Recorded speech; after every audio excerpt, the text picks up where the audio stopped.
Today we're going to talk about Speedsters, and in some of the generations there were a couple, and in others there were very, very few. But in the 993 generation there were only two. But were there really only two? Because there's also one here. Follow me and go and check it out.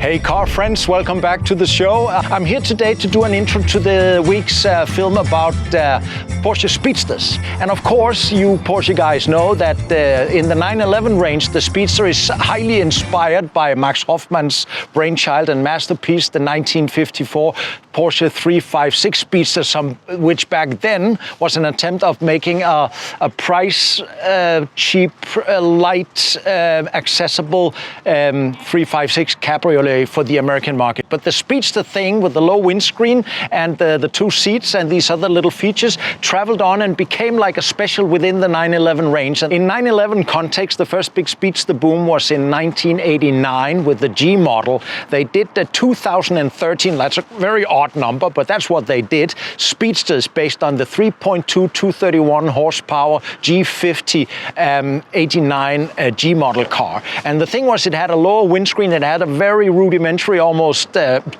ridiculous hood, cabriolet, what do you call it, a hood, a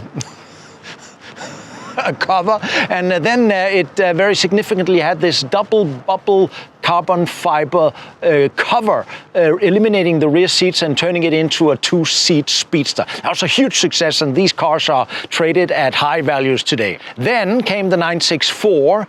The follow-up of the G model was the 964 Speedster. Most of them were narrow body, very few, I think 15 were wide body, and it was based, of course, on the 3.6 six-cylinder boxer engine, and you could have it both with the manual 5-speed gearbox or with the Tiptronic, which was like a thing in the generation of the 964. Only 936 copies of these cars were made, and obviously they are also highly valuable today.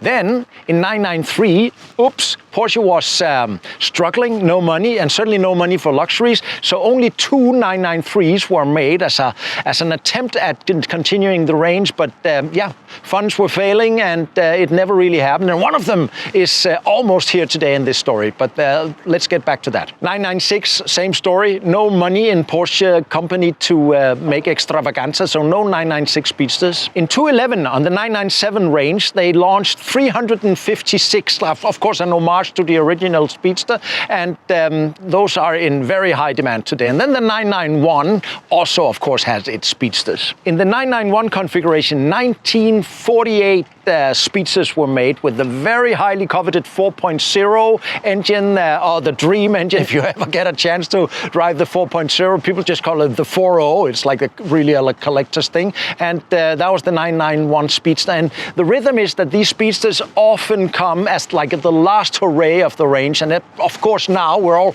biting our nails like, no, waiting to see, will there be a 992 Speedster? At Petro-Surf in Sylt, I was lucky to run into an uber wide body, very, very Sternrubin 964 Speedster and a very, very special 993 Speedster. Check it out and come with me and see those wonderful cars. Hey friends, you know the story of the bumblebee. Science tells us that the bumblebee can't really fly, and the car behind me is kind of the same thing, because this is a 993 Speedster, and by definition it doesn't really exist, and yet here is one. And I was fortunate to meet Marc. Marc, it's your car. Tell me about it. How can you have a car that doesn't exist? So I always loved Porsche. I grew up in my father's 2.7 Carrera RS. Oh, in Wiesbaden Green in the 70s in the middle of Germany. He was always doing uphill races, and so it influenced me a lot.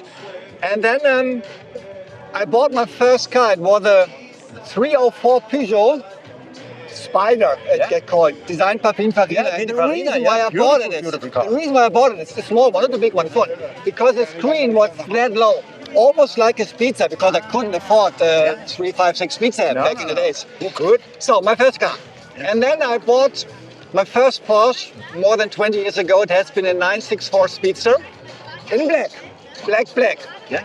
And a few years later, I have been in California at the Monterey Car Week, and I saw Jerry Seinfeld's 993 Speedster in silver. And I have been there with some friends. We walked around, and I couldn't leave this car. I was around the car for 1.5 hours, and I made a decision. I said, once in the future, when I'm able to afford and to build a car like this, I will do this. And this happened 2020. A friend of mine, Jean-Pierre Kremer from JP Performance, he's a friend of mine. He visited me at Audi in our design studio. I talked about this dream. He said, Marc, I know the guy who's able to build this car. Thomas Nata from AP Car Design in Göttingen. In Göttingen. Yeah, genau. So he connected me direct. I talked to him. He said, come on. He said, visit me in Göttingen. I drove to him 2 days later. I looked at the cars. I saw the quality. I said, okay, that's the right guy. And then we made a contract, 25 pages or something, because my vision was that the car looks like an original, which never exists, like you said. There has been never a CS structure model. But the idea was that it looks like next to the green one from FA Porsche and Jerry Seinfeld silver one, said like the third one, which is completely original. They forgot it in a building, and now here it is, 25 years later. So now for me, honestly speaking, a dream came true. I think that 993 and Speedster is matching perfectly. For example, the angle of the headlight and the angle of the windshield is the same. By the way, the radius of the bonnet, of the bumper, is the same like the radius of the windshield. So I think the 993 is made for a Speedster. Yeah. And that's my dream car. No side indicators. Is that a choice? No, the thing is because I changed a few things because it is not original one, because it never exists. So I said I modified a few details. No side blinker. Yeah. I put all the plastic pieces in the interior there with leather. They look like plastic, but they're not. For a few details which make this 993 Speedster my 993 Speedster. Excellently said. Excellently spoken. You know that at the top echelon of Porsche, above the exclusive manufacture, they have this thing called Sonderwunsch. And the payoff is, if you can dream it, we can build it. And they made a couple of those, and you had yours made at RP Car Design. And obviously, I understand, Marc, you used to work with aesthetics and design.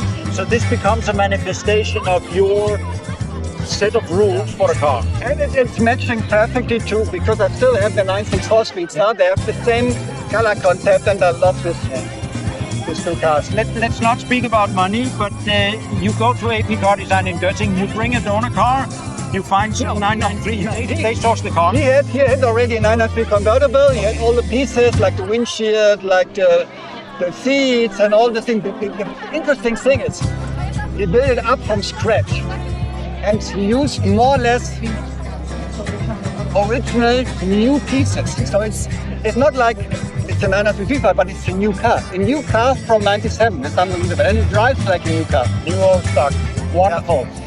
Yeah. It was pouring rain 5 minutes ago. I'm guessing in 5 more minutes the hood is dry and you're going to open it, then I'm going to come back and film it. Yeah. Thanks a lot, Marc, for showing me your car and explaining that wonderful story. It's a pleasure meeting you. Pleasure. Always fun to speak to a true enthusiast. Thank you so much. Ciao. Ciao.